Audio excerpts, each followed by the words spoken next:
அல்லேலூயா, அல்லேலூயா. கர்த்தருடைய பரிசுத்த நாமத்திற்கு மகிமை உண்டாகட்டும். லூக்கா எழுதின சுவிசேஷ புஸ்தகம் 15ஆம் அதிகாரம்.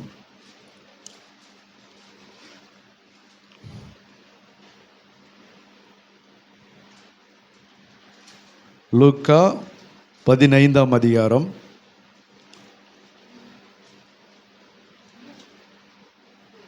13வது வசனத்தை வாசிக்கலாம்.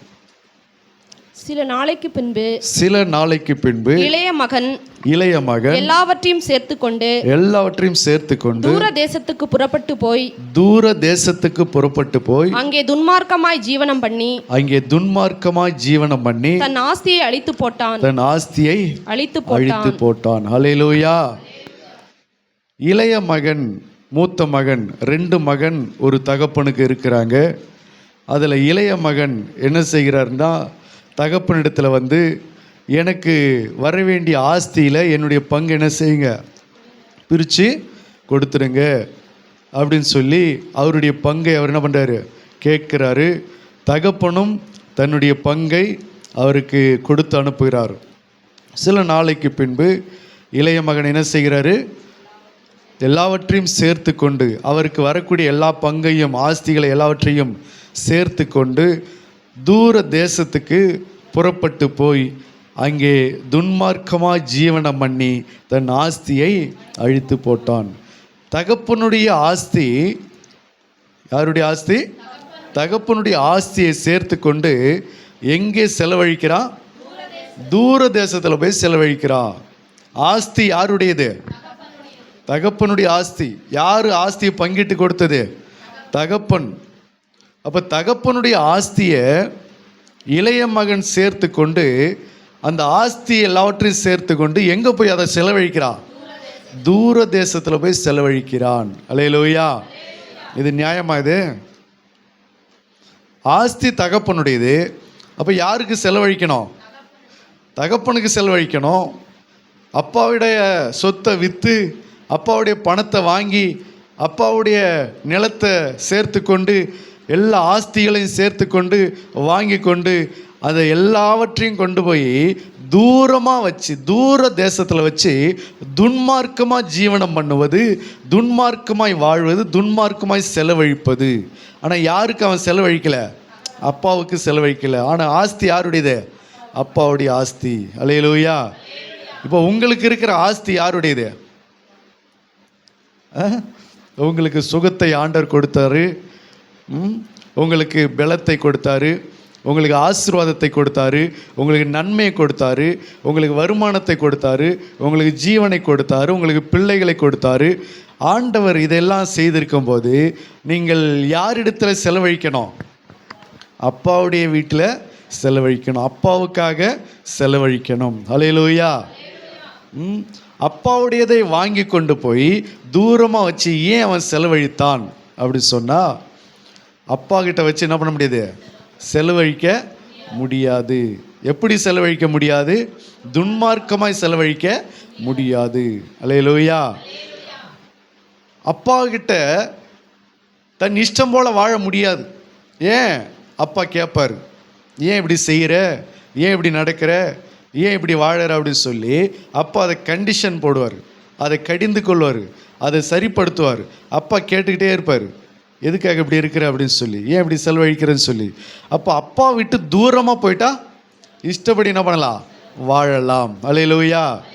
இன்றைக்கி நிறைய பிள்ளைங்க அப்பா கூட இருக்கும்போது தப்பு செய்கிறது கிடையாது, அப்பா விட்டு தூரமாக போய் தான் என்ன பண்ணுறாங்க, செய்கிறாங்க.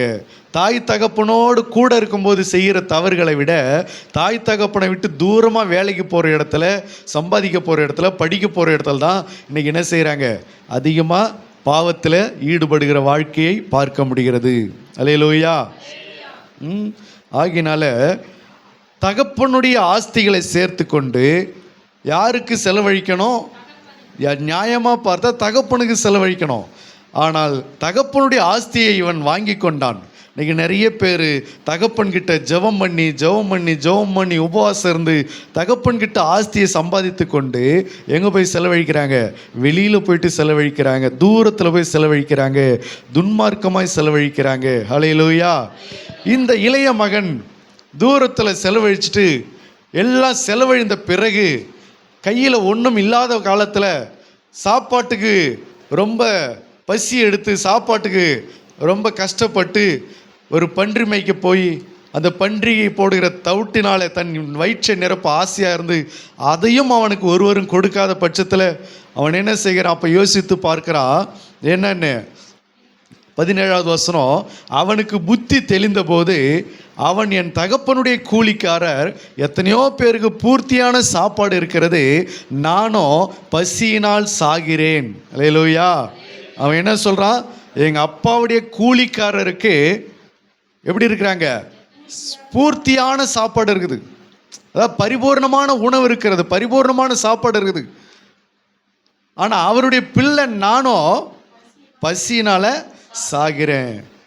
கூலிக்காரன் பரிபூர்ணமாக சாப்பிட்றான், பிள்ளை பசியினால் சாகிறேன்னு என்ன சொல்லுகிறான்? உண்மையிலே பார்த்தோம்னா யார் பரிபூர்ணமாக சாப்பிட்ணும்? பிள்ளை தான் பரிபூர்ணமாக சாப்பிடணும். கூலிக்காரன் கொஞ்சம் அரையும் குறையமாக தான் சாப்பிடுவான், அவனுக்கு அதிகமாக கிடைக்காது. ஆனால் இங்கே நடக்கிறது என்ன அப்படின்னா, கூலிக்காரன் பரிபூர்ணமாக சாப்பிட்றான், பூர்த்தியாய் சாப்பிடுகிறான், பிள்ளையோ பசியினால் சாகிறேன் என்று சொல்கிறான். அல்லேலூயா. காரணம் என்ன அப்படின்னா, பிள்ளை கூலிக்காரன் தகப்பனோடு இருக்கிறான், பிள்ளையோ தகப்பனை விட்டு தூரமாக போயிருக்கிறான். அல்லேலூயா. அப்போ நீ பிள்ளையாக இருந்தாலும் தூரமாக போயிட்டுனா கஷ்டப்பட வேண்டியதாக இருக்கும். எந்த பிள்ளை? நீ இயேசுவின் பிள்ளையாகவே இருந்தாலும் அப்பா விட்டு நீ தூரமாக போகும்போது என்ன பண்ண வேண்டியதாக இருக்கும்? கஷ்டப்பட வேண்டியதாக இருக்கும். ஏன் தூரமாக போனாங்க?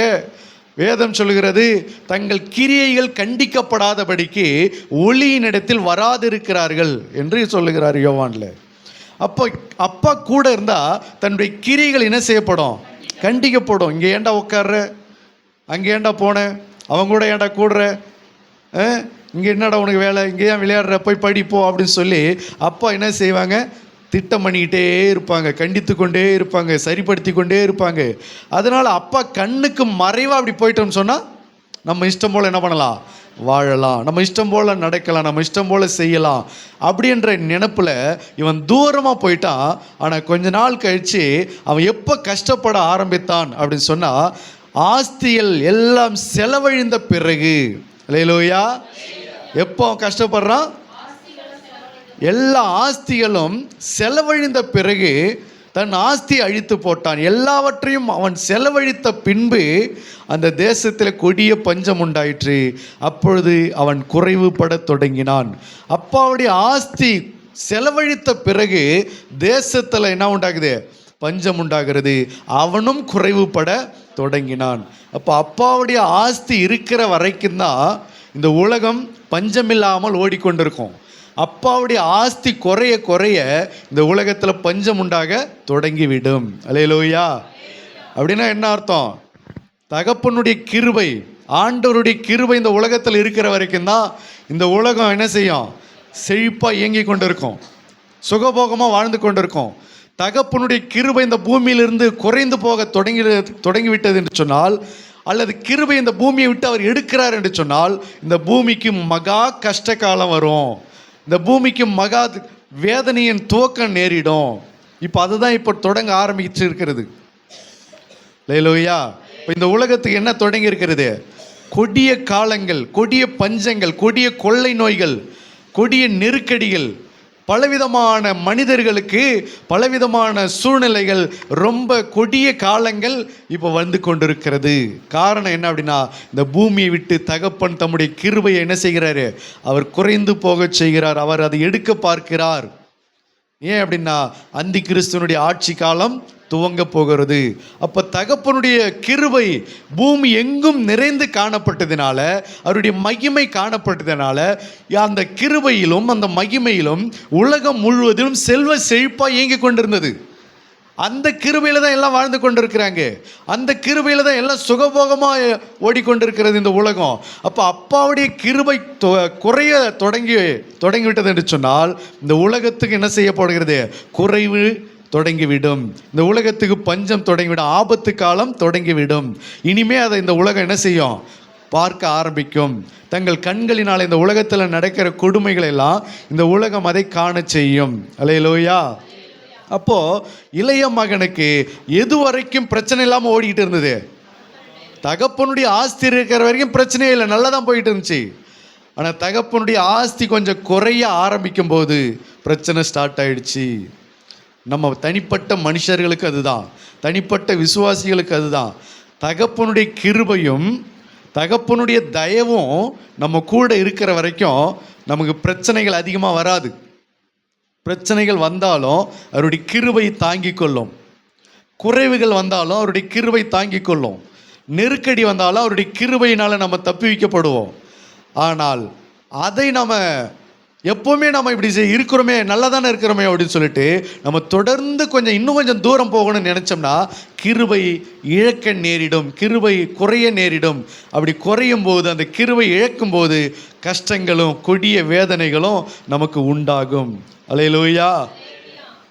ஆகையினால இன்றைக்கி அதனால தான் என்ன செய்கிறாங்கன்னா, நிறைய மனிதர்கள் அந்த அப்பாவுடைய கிருபை இருக்கிற வரைக்கும் அவங்க எவ்வளோ பாவம் பண்ணாலும் ஓரளவுக்கு அவங்கள என்ன செய்யுது? அந்த கிருபை தாங்கி கொள்ளுது. அந்த கிருபை தாங்கி கொள்வது இவங்களுக்கு தெரியாமல் நம்ம எவ்வளோ பாவம் செஞ்சாலும் நம்ம நல்லா தானே இருக்கிறோன்னு சொல்லிட்டு இவங்க தொடர்ந்து அதில் ஓடும்போது கிருபை கொஞ்சம் கொஞ்சமாக இழந்து போவாங்க. கிருபை கொஞ்சம் கொஞ்சமாக குறைந்து போக தொடங்கும். அப்போது இவங்களுக்கு என்ன செஞ்சிடும்? அந்த கஷ்டகாலம், பிரச்சனைகள், நெருக்கடிகள் அதிகமாக அவர்களுக்கு வேதனைகள் தொடங்க ஆரம்பித்து விடும். அல்லேலூயா. அதனால தான் அவருடைய கிருபை இருக்கிறதுக்குள்ளே என்ன வந்துரு? கர்த்தர்கிட்ட வந்துரு. அவருடைய ஆஸ்தி குறையிறதுக்கு முன்னாடி யார்கிட்ட வந்துரு?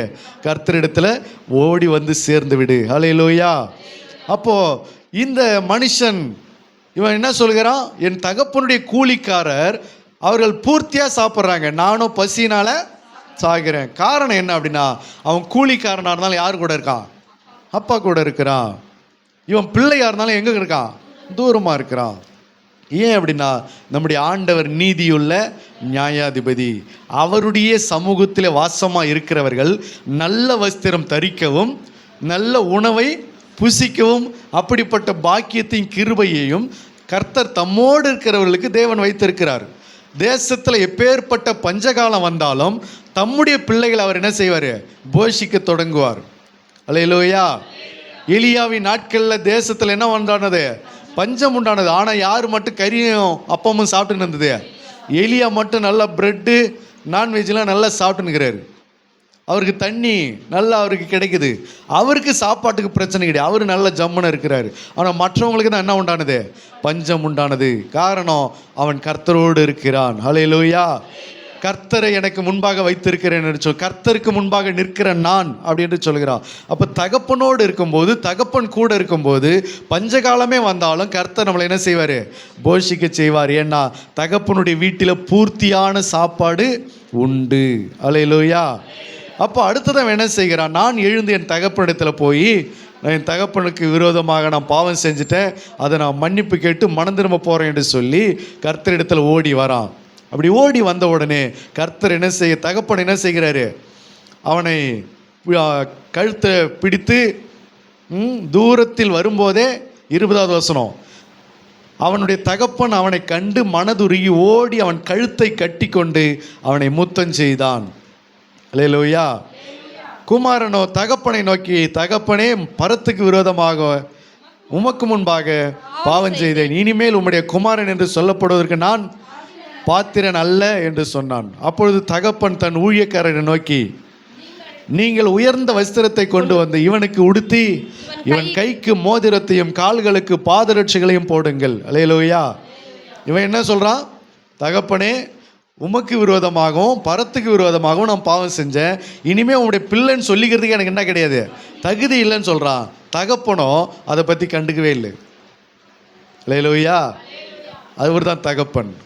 இவள் தான் சொல்கிறான், தகப்பனே, உமக்கு விரோதமாக பரத்துக்கு விரோதமாக நான் பாவம் செஞ்சேன். இனிமே உம்முடைய பையன், உம்முடைய மகன், உம்முடைய குமாரன் என்று சொல்லுவதற்கு எனக்கு என்ன இல்லை, தகுதி இல்லை, நான் பாத்திரவானே இல்லைன்றா.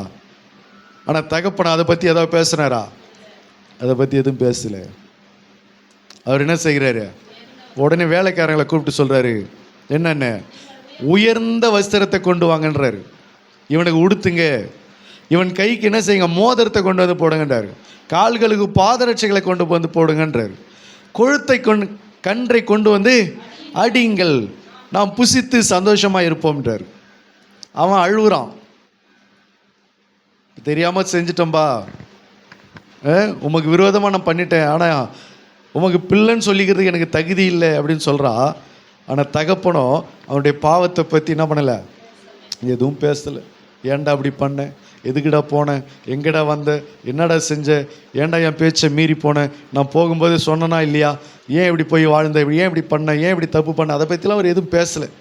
எங்கடா போனேன், என்ன ஊருக்கடா போனேன்னு கூட கேட்கல. உடனே என்ன பண்ணுறாரு, அவனுக்கு ட்ரெஸ் எடுத்து வந்து கொடுங்கன்றாரு. உடனே அவனுக்கு மோதிரத்தை கொண்டு வந்து மாட்டுங்கன்றார். கையை பார்க்குறாரு, மோதிரம் இல்லை. எங்கடா மோதிரம், உனக்கு நான் போட்டு விட்ட மோதிரம் எங்கே அப்படி கேட்கல. புதுசாக ஒரு மோதிரத்தை கொண்டு வந்து போடுங்கன்றார். என்னடா சட்டை இப்படி வச்சிருக்கிற, என்னடா இப்படி கந்த கோலமாக இருக்கிற, என்னடா இப்படி அழுக்கு வஸ்திரத்தை போட்டுக்கிற, பார்க்குறவங்க என்னடா சொல்லுவாங்க, அதை பற்றிலாம் கேட்கல. புது ட்ரெஸ் எடுத்து கொடுங்கன்றாரு. அல்லேலூயா. காலை பார்க்குறாரு, என்னடா காலில் செப்பல் கூட இல்லை, என்ன மாதிரி செப்பல்லாம் உனக்கு வாங்கி கொடுத்தேன், எங்கடா போட்டு தொலைச்ச, என்னடா பண்ண, இப்படியாடா இருக்கிறது அப்படின்னு சொல்லி அதை பற்றிலாம் கேட்கல. புதுசாக அவனுக்கு செப்பலை கொண்டாந்து போடுங்கன்றார். இதுதான் யாருடைய அன்பு, தகப்பனுடைய அன்பு. அல்லேலூயா. இதுதான், அதுவும் எந்த தகப்பனுடைய அன்பு. நம்ம தகப்பன்லாம் இதெல்லாம் கேட்பாங்க, நம்ம அப்பா அம்மாலாம் என்ன செய்வாங்க, உனக்கு நான் எதெல்லாம் வாங்கிட்டு வந்து கொடுத்தேன், கடைசியில் எல்லாத்தையும் கொண்டு போய் தொலைச்சிட்டு தெண்டமாக வந்து நிற்கிறேடா, இப்படி வேஸ்ட்டு பண்ணிட்டே அப்படின்னு சொல்லி நம்ம தகப்பன் கேட்பாங்க. நம்மளுடைய மாம்ச பிரகாரமான தகப்பன் கேட்பாங்க. ஆனால் நம்முடைய பரம தகப்பனும் என்ன செய்யறதில்ல, அதை கேட்கறது இல்லை. அல்லேலூயா. ஒரு முறை பேதுரு மனம் திரும்பி வந்தான். அவன் ஏதாவது கேட்டாரா, ஏன்டா என்னை மறுதளிச்ச, ஏன்டா என்னை தெரியாதுன்னு சொல்லி சத்தியம் பண்ண, அதை பற்றி அவர் எதுவும் கேட்கவே இல்லை. என்னை நேசிக்கிறியான்னு கேட்டார், அவ்வளோதான். என்ன நேசிக்கிறியா அப்படின்னு கேட்டார். அப்போ இங்கே இளையகுமாரன் வரும்போதும் நம்முடைய பரம அந்த தகப்பன் யாருக்கு ஒப்பிட்டு சொல்கிறாருன்னா, பரம தகப்பனுடைய குணாதிசயத்தை ஒப்பிட்டு தான் அவர் சொல்கிறார். அப்போது பரம தகப்பனாகி நம்முடைய ஆண்டவராகி இயேசு கிறிஸ்து நாம் தூர தேசத்தில் போய் துன்மார்க்கமாக வாழ்ந்துட்டு வந்தாலும் கூட நம்முடைய தகப்பன் என்ன செய்யறதில்ல, அதை பற்றி பேசுறதில்ல, அதை பற்றி கிளறது கிடையாது, அதை பற்றி அவர் மறுபடியும் தோன்றது கிடையாது. அவர் என்ன செய்கிறாரு, புதுசாக ட்ரெஸ்ஸை போட்டுக்க, புது மோதிரத்தை போட்டுக்க, புது பாதரட்சியை போட்டுக்க என்று சொல்கிறார். அது மட்டுமல்ல, என் பிள்ளை சாப்பிட்டு எத்தனை நாள் ஆச்சோ, என்னது என் பிள்ளை சாப்பிட்டு எத்தனை நாள் ஆச்சு, என்ன சாப்பிட்டான்னு தெரியல, போயிட்டு என்ன பண்ணுங்க, நான்வெஜ் அடிங்கன்றாரு. அல்லேலூயா. போயிட்டு கொழுத்த கன்று அடிங்க. பாருங்க, அவன் இழைச்சி போயிருக்கிறான், கண்ணு மூஞ்செல்லாம் உள்ளே போயிருக்குது, ஆளே ஒரு மாதிரி இருக்கான், அவனுக்கு நான்வெஜ் கொண்டு வந்து அடிங்கன்றாரு. கொழுத்த கன்றை கொண்டு வந்து அடியுங்கள், நாம் புசித்து என்னவா இருப்போம், சந்தோஷமாக இருப்போம். அல்லேலூயா. என்ன செய்வோம், கொழுத்த கன்றை கொண்டு வந்து அடிங்க, நாம் என்ன செய்வோம், புசித்து சந்தோஷமாக இருப்போம். இது யார் சொல்கிறது, தகப்பன் சொல்கிறார். நம்ம எல்லாரும் சந்தோஷமாக இருப்போம் அப்படின்றாரு. இவனா முழிக்கிறான், என்னடா இது, ஒன்றுமே புரியல இவனுக்கு. அப்பா நம்மளை திட்டுவார்னு பார்த்தோம், ஏதாவது கேட்பார்னு பார்த்தோம், ஏதாவது நம்மளை கடிந்து கொள்வார்னு பார்த்தோம், அவர் ஒன்றுமே நம்மக்கிட்ட கேட்கலையே அப்படின்னு சொல்லி ஒரே குழப்பத்தில் இருக்கிறான். ஒருவேளை அப்புறமா எதனா கேட்பாரோன்ற குழப்பத்தில் கூட, சந்தேகத்தில் கூட அவன் இருக்கலாம். ஆனால் அப்பா அதை என்ன செய்யலை, அதை பற்றி கண்டுக்கவே இல்லை. அல்லேலூயா. ஆகையினால் அவர் சொல்கிறாரு, நாம் புசித்து என்னவா இருப்போம், சந்தோஷமாக இருப்போம் அப்படின்னு சொல்லி. இதை அவங்க மூத்த மகன் வயல்லேருந்து வரான். மூத்த மகன் வந்து வயல்லேருந்து வந்து தூரமாக வீட்டுக்கு தூரத்தில் நிற்கிறான். தூரத்தில் நின்று இன்னும் வீட்டில் ஒரே சத்தமாக இருக்குதுன்னு கேட்குறான். ஏன் அப்படின்னா, அங்கே வீட்டில் என்ன நடக்குது, ஒரே மேலதாளம் சத்தமாக அங்கே நடக்கிறது. அவனுடைய மூத்த குமாரன் வயலில் இருந்தான். அவன் திரும்பி வந்து வீட்டுக்கு சமீபமாய் வருகிற போது கீத வாத்தியத்தையும் நடன கலிப்பையும் கேட்டு, அதுக்குள்ளே எங்கள் ஆர்கெஸ்ட்ராவில் தொடங்கிட்டாங்க பொழுது. நாம் நினச்சோம் கொழுத்த கன்றோட முடிச்சிட்டாங்கன்னு. இல்லை, அடுத்தது என்ன நடக்குது? கீத வாத்தியங்களும் நடன கழிப்பும் ஆர்கெஸ்ட்ரா ஒரு கச்சேரி அங்கே தகப்பன் வச்சிருக்கிறார். அப்போ இதையெல்லாம் கேள்விப்பட்டு ஊழியக்காரர்கள் ஒருவனை அழைத்து இது என்ன என்று விசாரித்தான். யார்? மூத்த குமாரன். இது என்ன அப்படின்னு விசாரிக்கிறான். அப்போது அந்த வேலைக்காரர் சொல்கிறான், உங்கள் தம்பி திரும்ப வந்துட்டாரு. உங்கள் தம்பி கொஞ்ச நாளைக்கு முன்னாடி வீட்டை விட்டு ஓடினார்ல, எல்லாத்தையும் ஆஸ்தியெல்லாம் சேர்த்து கொண்டு ஓடினார்ல, எல்லா பங்கு பாகத்தெல்லாம் பிரிச்சுக்கிட்டு ஓடினார்ல, இப்போ அவர் மறுபடியும் உங்கள் வீட்டுக்கு என்ன பண்ணிட்டாரு? வந்துட்டாருன்னு சொன்ன உடனே இவனுக்கு கண்ணு காதெல்லாம் புகையாக கிளம்புது. ஏற்கனவே போனவன் எதுக்கு வந்தான் திரும்ப? இப்போ ஏன் ஆஸ்தி பூரா வாங்கிட்டு போகிறானா, இருக்கிறத பூரா எடுத்து செலவழிக்க போகிறானா அப்படின்னு சொல்லி இவனுக்கு இன்னும் 2 கோபமும் எரிச்சலும் வந்து அவன் என்ன செய்கிறான்னா, தகப்பன்கிட்ட வராமல் வெளியிலே நிற்கிறான். அதெல்லாம் சொல்கிறான். கொழுத்த கன்று அடித்தாங்க, அவர் மறுபடியும் சுகத்தோடு திரும்பி வந்திருக்கிறாரு, கொழுத்த கன்று அடித்திருக்கிறாங்க அப்படின்னு சொல்லி அதெல்லாம் சொல்லும்போது அப்பொழுது அவன் கோபம் அடைந்து உள்ளே போக மனதில்லாது இருந்தான். தகப்பனோ வெளியே வந்து அவனை வருந்தி அழைத்தான். அல்லேலூயா. உள்ள போறதுக்கு என்ன இல்லை? மனசு இல்லை. ஏன்? இவனுக்கு எதிரியா வந்திருக்கான். யார் வந்துக்கிறது? உள்ள தம்பி தான் வந்திருக்கான். தம்பியை தான் இவன் என்னன்னா பார்க்குறான், எதிரியா பார்க்குறான். அல்லேலூயா. தம்பி தப்பு தான் பண்ணிட்டான், ஆனால் அவனை என்னவா பார்க்குறான்? எதிரியா பார்க்குறான். தம்பி செலவழிச்சிட்டான், அவனை எதிரியா பார்க்குறான். அல்லேலூயா. ஆனால் அண்ணன் யார் கூட இருக்கான்? தகப்பன் கூட இருக்கிறான். அல்லேலூயா. தகப்பன் கூட இருக்கிறான். ஆனால் தகப்பனை போல தம்பி என்ன பண்ண முடியல? பார்க்க முடியல. தகப்பனை போல தம்பியை நேசிக்க முடியல. ஆகவே இவன் உள்ளே போக மனதில்லாமல் இருந்தான். தகப்பனோ வெளியே வந்து அவனை வருந்தி அழைத்தான். அவன் தகப்பனுக்கு பிரதியுத்தரமாக, இதோ இத்தனை வருஷ காலம் எடுத்தோன்னே கேட்குறான். என்னென்ன? இதோ இத்தனை வருஷ காலமாய் நான் உமக்கு ஊழியம் செய்து ஒரு காலம் உம்முடைய கற்பனையை மீறாதிருந்தும் என் சிநேகிதரோட நான் சந்தோஷமாக இருக்கும்படி நீர் ஒரு காலம் எனக்கு ஒரு ஆட்டுக்குட்டியாவது கொடுக்கவில்லை அப்படின்றான். என்ன கேட்குறேன் அப்பா கிட்ட? இவ்வளோ வருஷமாக உங்களுக்கு நான் எல்லா வேலையும் செஞ்சு நிற்கிறேன், ஒரே ஒரு ஆட்டுக்குட்டியாவது என் சிநேகிதரோடு கூட நான் சந்தோஷமாக இருக்கும்படி, என்ன சொல்கிறான்? என் சிநேகிதரோடு நான் சந்தோஷமாக இருக்கும்படி ஒரு ஆட்டுக்குட்டியாகிலும் கொடுக்கவில்லை. யார் கூட சந்தோஷமாக இருக்கணுமா அவனுக்கு? அவன் ஃப்ரெண்டு கூட. ஏற்கனவே இவன் ஃப்ரெண்டு கூட சந்தோஷமாக இருந்தான், கெட்டு வீணாக போய் வந்துக்கிறான். தம்பி யாரு கூட சந்தோஷமாக இருந்தான்? ஏற்கனவே. இது எல்லாம் இழந்ததுக்கு காரணமே என்னதான்? இது எல்லாம் அழுத்து போட்டதுக்கு காரணம் என்ன? அவன் இப்படி கெட்டு வீணாக போனதுக்கு காரணம் என்ன? அவன் ஃப்ரெண்டு கூட சந்தோஷமாக இருக்க போனதுனால தான் அம்மா பிரச்சனை. இப்போ இவனும் என்ன கேட்குறான்? என் ஃப்ரெண்டு கூட நான் சந்தோஷமாக இருக்கணுன்றான். அதுக்கு நீங்கள் ஒரு ஆட்டுக்குட்டி கூட எனக்கு தரல அப்படின்றான். அல்லேலூயா. தகப்பனோ 23வது வசனத்தில் சொல்லுகிறார், கொழுத்த கன்றை கொண்டு வந்து அடியுங்கள், நாம் புசித்து சந்தோஷமாக இருப்போன்றார். தகப்பன் என்ன சொல்கிறாரு? கொழுத்த கன்றை கொண்டு வந்து அடிங்க, நாம் எல்லாரும் புசித்து சந்தோஷமாக இருக்கணும்னு சொல்கிறாரு. மூத்த மகன் என்ன சொல்கிறான்னா, நான் என் சிநேகிதர் கூட சந்தோஷமாக இருக்கணுன்றான். அல்லேலூயா. அப்பா சொல்கிறாரு, நம்ம எல்லாரும் வீட்டில் சந்தோஷமாக இருக்கலான்றாரு அப்பா. மகன் சொல்கிறான், இல்லை இல்லை இல்லை, அது எனக்கு செட் ஆகாது, நான் என் ஃப்ரெண்டு கூட போய் தான் சந்தோஷமாக இருப்பான்றான். நீங்கள் உங்களுக்கு எப்படி சௌகரியம்? அப்பா கூட சந்தோஷமாக இருக்க போகிறீங்களா, இல்லை உங்கள் ஃப்ரெண்டு கூட போய் தனியாக சந்தோஷமாக இருக்க போகிறீங்களா? ஏற்கனவே தனியாக போய் சந்தோஷமாக இருந்தவனுடைய நிலைமை தான் இப்போ முதல்ல நம்ம பார்த்தோம். இளையகுமாரன் யார் கூட போய் சந்தோஷமாக இருந்தான்? அப்பா கூட சந்தோஷமாக இருக்க விரும்பலை, அண்ணன் கூட சந்தோஷமாக இருக்க விரும்பலை, வீட்டுக்குள்ளே சந்தோஷமாக இருக்க விரும்பலை, குடும்பத்து கூட சந்தோஷமாக இருக்க விரும்பலை. யார் கூட போய் சந்தோஷமாக இருந்துட்டு வரான்? சிநேகிதரோடு கூட போய் சந்தோஷமாக இருந்துட்டு தான் எல்லாத்தையும் எழுந்துட்டு வந்தான். இப்போ அதை பார்த்த பிறகு கூட அண்ணனுக்கு ஒரு அறிவு வரல. இப்போ அண்ணன் என்ன சொல்கிறான்? நான் என் சிநேகிதர்களோட சந்தோஷமாக இருக்கலையே, அதை நான் மிஸ் பண்ணிட்டேனே, அதை நீங்கள் மிஸ் பண்ண வச்சுட்டீங்களே, எனக்கு நீங்கள் ஒரு ஆட்டுக்குட்டியாவது நீங்கள் கொடுத்துருந்தீங்கன்னா நானும் போய் என்ன பண்ணியிருப்பேன், என் ஃப்ரெண்டு கூட சந்தோஷமாக இருந்திருப்பேன்ல அப்படின்றான். தகப்பனோ இல்லை இல்லை, நம்ம எல்லாரும் ஒன்றா சந்தோஷமாக இருக்கலான்றாரு, நம்ம எல்லாரும் ஒன்றா கூடி சந்தோஷமாக இருப்போன்றாரு, நம்ம வீட்டில் சந்தோஷமாக இருக்கலான்றாரு. மூத்த குமாரன் சொல்கிறான், இல்லை என் சிநேகிதரோடு நான் சந்தோஷமாக இருக்கணும்னு சொல்லி. இப்போ நம்ம அப்பாவும் அதான் சொல்கிறார், நம்ம ஆண்டவர் அதான் சொல்கிறார், நம்ம எல்லாரும் ஒன்றா கர்த்தருடைய பிள்ளைகளா, கர்த்தருடைய ஜனங்களா, நம்ம எல்லாரும் சந்தோஷமாக இருக்கலான்னு அவர் கூப்பிட்றாரு சபைக்கு. நாம் என்ன சொல்கிறோம்?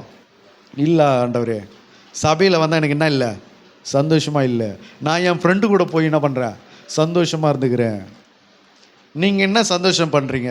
எப்போ பார்த்தாலும் பாட்டு பாடுறீங்க, பிரசங்கம் பண்ணுறீங்க, வசனம் சொல்கிறீங்க, கையை தட்டுறீங்க, கண்ணை மூட சொல்கிறீங்க, முட்டி போட சொல்கிறீங்க, அப்புறம் பார்த்தா எழுந்து நிற்க சொல்கிறீங்க, அப்புறம் பார்த்தா கடைசியில் காணி கேட்குறீங்க. இதில் என்ன எங்களுக்கு சந்தோஷம்? நான் என் ஃப்ரெண்டு கூட போனால் நான் எப்படி இருப்பேன்? ஜாலியாக இருப்பேன், சந்தோஷமாக இருப்பேன். அல்லேலூயா, அல்லேலூயா. 2 சந்தோஷம். தகப்பனோடு சந்தோஷம், சிநேகிதனோடு சந்தோஷம். எந்த சந்தோஷத்தை நீங்கள் விரும்புகிறீங்க? எந்த சந்தோஷம் உங்களுக்கு தேவை? தகப்பனுடைய சந்தோஷமா, சிநேகிதனோடு சந்தோஷமா? இன்னைக்கு நிறைய பேர் யாருடைய சந்தோஷத்தை விரும்பலை? தகப்பனுடைய சந்தோஷத்தை, தகப்பனுடைய வீட்டுக்குள்ளே இருக்கிற சந்தோஷத்தை விரும்பலை, தகப்பனுடைய சமூகத்தில் சந்தோஷத்தை விரும்பலை. ஆனால் எந்த சந்தோஷத்தை விரும்புகிறோம்? சிநேகிதருடைய சந்தோஷம் விரும்புகிறோம். நான் என் சிநேகிதர்களோடு இருக்கிறதாங்க எனக்கு சந்தோஷமாக இருக்கிறது. நான் எங்கள் சொந்த மதத்தோடு இருக்கிறது தாங்க எங்களுக்கு சந்தோஷமாக இருக்கிறது. நாங்கள் எங்கள் உறவினரோடு கூட இருக்கிறதாங்க எங்களுக்கு சந்தோஷமாக இருக்கிறது. நான் என் ஃப்ரெண்டு கூட இருக்கிறதாங்க எங்களுக்கு சந்தோஷமாக இருக்கிறது. அப்பா ஏசப்பா கூட இருக்கிறது என்னங்க சந்தோஷம்? அதில் என்னங்க சந்தோஷமாக இருக்கிறது? போர் அடிக்குதுங்க. அல்லேலூயா. அப்பா கூட சந்தோஷமாக இல்லைனா, சிநேகிதரோடு சந்தோஷமாக இருக்கிறோம் என்று சொன்னால் அது ஆரம்பம் நல்லா தான் இருக்கும், ஆனால் முடிவு வேதனையாக இருக்கும். உன் சிநேகிதரோடு நீ சந்தோஷமாக இருப்பாய் என்று சொன்னால், தகப்பனை மறந்து தகப்பனுடைய சந்தோஷத்தை இழந்து இந்த உலகத்தின் சந்தோஷத்தை நீ தேடி ஓடுவாய் என்று சொன்னால் ஆரம்பம் நல்லா தான் போகும், முடிவு வேதனையில் போய் முடியும். அல்லேலூயா. ஆகவே 2 சந்தோஷம் இங்கே நமக்கு முன்பாக காணப்படுகிறது. ஒன்று தகப்பனுடைய சந்தோஷம், இன்னொன்று சிநேகிதரோடு உலகத்தாரோடு ஒரு சந்தோஷம்.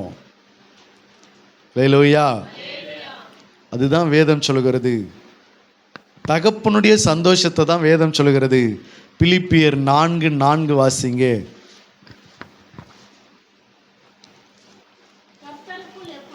கர்த்தருக்குள் எப்பொழுதும் சந்தோஷமா இருங்கள் என்று மறுபடியும் சொல்லுகிறேன். ஹல்லேலூயா. என்ன சொல்லுகிறது? கர்த்தருக்குள் சந்தோஷமா இருங்க. மூத்த குமாரன் என்ன கேட்கிறான்? இல்லை, என் சிநேகிதரோடு நான் சந்தோஷமா இருக்கணும்னு சொல்லி வேதம் என்ன போதிக்குது? கர்த்தருக்குள் சந்தோஷமா இருங்கள், சந்தோஷமா இருங்கள் என்று மறுபடியும் சொல்லுகிறேன். கர்த்தருக்குள் எப்பொழுதும் சந்தோஷமா இருங்கள். கர்த்தருக்குள்ள எப்படி சந்தோஷமா இருக்கணுமா? எப்பொழுதும் சந்தோஷமா இருங்கள். அதான் தகப்பனுடைய சந்தோஷம். தகப்பன் அதைத்தான் விரும்புகிறார். தகப்பன் எப்படி விரும்புகிறாரு? நீ தனியா போய் சந்தோஷப்படுறத அவர் விரும்பல. நீ தனியா போய் சந்தோஷத்தை அனுபவிச்சுனா நீ மாட்டிக்குவே, ஏதாகிலும் பிரச்சனைகளை நீ சிக்கிக்கொள்ளுவே, ஏதாகிலும் நீ போராட்டத்துக்குள்ள சிக்கிக்கொள்ளுவே, ஏதாகிலும் பாடுகளுக்குள்ள நீ அகப்பட்டு கொள்ளுவே. அதனால தான் சொல்றார், தகப்பனோடு கூட சந்தோஷமா இருக்கும், நம்ம புசித்து குடித்து சந்தோஷமா இருப்போம் அப்படின்றாரு. அல்லேலூயா. மகனோ இல்லை, என் சிநேகிதனோடு கூட நான் சந்தோஷமா இருக்கணும் என்று சொல்லி விரும்புகிறார்கள். இன்னைக்கு எத்தனையோ சபைக்குள்ள எத்தனையோ விசுவாசி பிள்ளைகள், சில பேர் தகப்பனு கூட சந்தோஷமா இருக்கணும்னு நினைக்கிறாங்க. எப்பவுமே சர்ச்சில் உட்காரணும், ஆண்டவரை தேடணும், ஜெபம் பண்ணணும், பைபிள் வாசிக்கணும், துதிக்கணும், கர்த்தரை தேடணும், கர்த்தர் கூடவே இருக்கணும், கர்த்தர் கூட சந்தோஷமா இருக்கணும்னு நினைக்கிறாங்க. சில பேர் சந்தோஷத்தை எப்படி நினைக்கிறாங்க? கர்த்தர் கூட சந்தோஷத்தை விரும்பலை, கர்த்தருடைய சமூகத்தில் கர்த்தர் சந்தோஷத்தை எதிர்பார்க்கல. அவங்க சந்தோஷத்தை எங்கே தேட ஆரம்பிக்கிறாங்க? உலகத்தில் போய் 4 பேரை பார்க்கணும், 4 பேர் கூட உட்காரணும், 4 வீட்டு கதையை பேசணும், 4 பேரை பற்றி குறை சொல்லணும், 4 ஏதோ ஒன்று யாரையோ பற்றி ஏதாகிலும் பேசி அதில் சந்தோஷப்படுவது. என்னது? அதில் சந்தோஷப்பட்டுக்கிட்டு இருப்பது. அல்லேலூயா. அவன் தான் யார்? மூத்த குமாரனை சேர்ந்தவர்கள். மூத்த குமாரனுக்கு தகப்பன் வீட்டில் எல்லாம் இருந்தாலும் கூட, ஆனால் அவன் யார் கூட சந்தோஷமா இருக்குன்னு நினைக்கிறான்? சிநேகிதரோடு சந்தோஷமா இருக்குன்னு நினைக்கிறான். தகப்பனோ எல்லாம் இங்கே இருக்குது, நம்ம இங்கே சந்தோஷமா இருக்கலான்றாரு. ஆனால் மூத்த குமாரனோ இல்லை, நான் வெளியில் போகணும், அங்கே போனால் தான் எனக்கு சந்தோஷமா இருக்குன்னு சொல்லி அப்படிப்பட்ட சில விசுவாசிகள் சபைகளிலே காணப்படுகிறது உண்டு. அவர்களுக்கு சபையில் என்ன கிடையாது, சந்தோஷம் வரவே வராது. சபையில் உட்கார வச்சோம்னா இன்னும் முடிக்காமல் நடத்துனீங்கிறீங்கன்னு வாங்க, இன்னுமா நடத்துறீங்க, இன்னுமா பிரசங்கம் பண்ணுறீங்க, இன்னுமா பாட்டு பாடுறீங்க, எவ்வளோ நேரம் தான் நிற்க வைப்பீங்க, எவ்வளோ நேரம் தான் உட்கார வைப்பீங்க, எவ்வளோ நேரம் தான் அப்படின்னு சொல்லி அவங்களுக்கு போர் அடிச்சு போயிடும். ஆனால் அவங்களுக்கு சந்தோஷம் எங்கே தான், ஒரு வீட்டில் போயிட்டு உட்காந்து மணி கணக்கில் உட்காந்தோம்னா அவங்களுக்கு சந்தோஷம் கிடச்சிரும். எங்கேயாவது போய் ஏதாவது ஒரு கல்யாணம், ஒரு ஃபங்க்ஷன், ஒரு ஏதோ ஒரு விழாக்களில் போயிட்டு அங்கே போய் சொந்தக்காரங்கள் வீடுகளில் அங்கே போயிட்டு ஒரு நாள் முழுக்க செலவழித்தாலும் அவங்களுக்கு சந்தோஷமாக தான் இருக்கும். ஏன் அப்படின்னா அவங்க இன்னும் கர்த்தருடைய சந்தோஷத்தை அனுபவிக்கலைன்னு அர்த்தம், தகப்பனுடைய சந்தோஷத்தை இன்னும் ருசி பார்க்கலை என்று அர்த்தம், தகப்பனுடைய சந்தோஷத்தினுடைய பலனை இன்னும் அவர்கள் அனுபவிக்காமல் இருக்கிறார்கள் என்று அர்த்தம். அல்லேலூயா. தகப்பன் வீட்டில் சந்தோஷமாக இரு முதல்ல, அப்புறமா தகப்பன் என்னென்ன செய்கிறாருன்றதை மட்டும் பாரு. அல்லேலூயா. தகப்பன் வீட்டில் சந்தோஷத்தை அனுபவிச்சு பாரு, அப்புறமா அந்த பலனை உனக்கு எப்படி வருகிறது என்று உனக்கு தெரியும். மூத்த குமாரனோ இல்லை, எனக்கு வெளியில தான் சந்தோஷம் என்று சொல்லுகிறான். அதனால தான் வேதம் சொல்கிறது, கர்த்தருக்குள் எப்பொழுதும் சந்தோஷமா இருங்க. ஞாயிற்றுக்கிழமை ஒரு நாள் மட்டும் இல்லை, சனிக்கிழமை ஒரு நாள் மட்டுமல்ல, வெள்ளிக்கிழமை ஒரு நாள் மட்டுமல்ல, ஜெப கூடுகையில் மட்டுமல்ல, கர்த்தருக்குள்ள எப்பொழுதும் நீங்கள் என்னவா இருங்க, சந்தோஷமா இருங்க. அல்லேலூயா. அந்த சந்தோஷத்தை விரும்புங்க. எப்போவுமே ஏசப்பா கூட இருக்கிற அந்த சந்தோஷத்தை விரும்புங்க.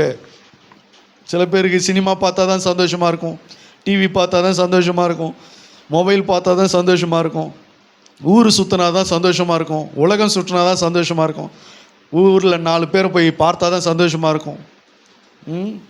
ஒரு நாள் யாக்கோபனுடைய மகள் தீனாள் ரொம்ப நாளாக வீட்டுக்குள்ளே அடைஞ்சு கிடந்தா. ஒரு நாள் என்ன செஞ்சாங்க, நான் எல்லாரையும் போய் சுற்றி பார்க்க போகிறேன்னு, தேசத்தை சுற்றி பார்க்க போகிறேன்னு போனாங்க. வெளியில் ஒருத்தன் பிடிச்சி கெடுத்து போட்டான். அல்லேலூயா. அதனால் ஒரு ஊரே அழிஞ்சுது, ஒரு குடும்பமே அழிஞ்சது. ஊரை சுற்றி பார்க்க போகிறேன்னு சொல்லி போயிட்டு, அப்போ சில பேருக்கு ஊரை சுற்றி பார்க்குறதா சந்தோஷமாக இருக்குது. அந்த சந்தோஷம் இல்லை, கர்த்தருக்குள் எப்பொழுது என்னவா இருங்க, சந்தோஷமாக இருங்க. சரி, கர்த்தருக்குள்ளே எப்படிங்க சந்தோஷமாக இருக்கிறது? கர்த்தருக்குள்ளே சந்தோஷமாக இருக்கிறது எப்படி? ஒரு ஊழியக்காரர் இப்படி போதிச்சார், சந்தோஷமாக இருங்க. சிரிச்சுக்கிட்டே போதிச்சார், சந்தோஷமாக இருங்க. எப்படி இருங்க? சந்தோஷமாக இருங்க, சந்தோஷமாக இருங்க. கடன் பிரச்சனையா, சந்தோஷமாக இருங்க. வியாதியா, சந்தோஷமாக இருங்க. வீடு வாடகை கட்டலையா, சந்தோஷமாக இருங்க. பண நெருக்கடியா, சந்தோஷமாக இருங்க. குடும்ப பிரச்சனையா, சந்தோஷமாக இருங்க. பிள்ளைகளுக்கு பிரச்சனையா, சந்தோஷமாக இருங்க. எப்போவுமே சந்தோஷமாக இருங்க. வேதம் அப்படி தானே சொல்லுது அப்படின்னு சொன்னார். ஆனால் அது எப்படி சந்தோஷமாக இருக்குன்னு சொல்லலை. எப்படி ஒருத்தன் பிரச்சனைக்குள்ளே இருக்கும்போது ஒருத்தன் எப்படி சந்தோஷமாக இருப்பான்? அல்லேலூயா. நெகேமியாவின் புஸ்தகத்தை நீங்கள் எடுத்துக்கொள்ளுங்க.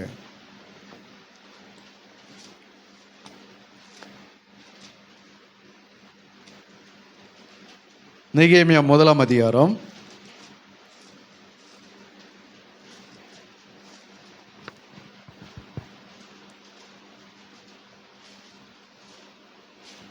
2ஆம் அதிகாரம். நெகேமியாவின் புஸ்தகம் 2ஆம் அதிகாரம் 2வது வசனமும் 3வது வசனமும் நான் வாசிக்கிறேன், கவனிங்க. அப்பொழுது ராஜா என்னை பார்த்து, நீ துக்கமுகமா இருக்கிறது என்ன?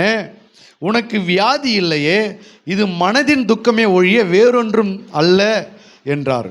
அப்பொழுது நான் மிகவும் பயந்து ராஜாவை நோக்கி, ராஜா, என்றைக்கும் வாழ்க, என் பிதாக்களின் கல்லறைகள் இருக்கும் ஸ்தலமாகிய நகரம் பாழானதும் அதன் வாசல்கள் அக்கினியால் சுட்டெரிக்கப்பட்டதுமாய் கிடக்கும்போது நான் துக்கமுகத்தோடு இராதிருப்பது எப்படி? அல்லேலூயா.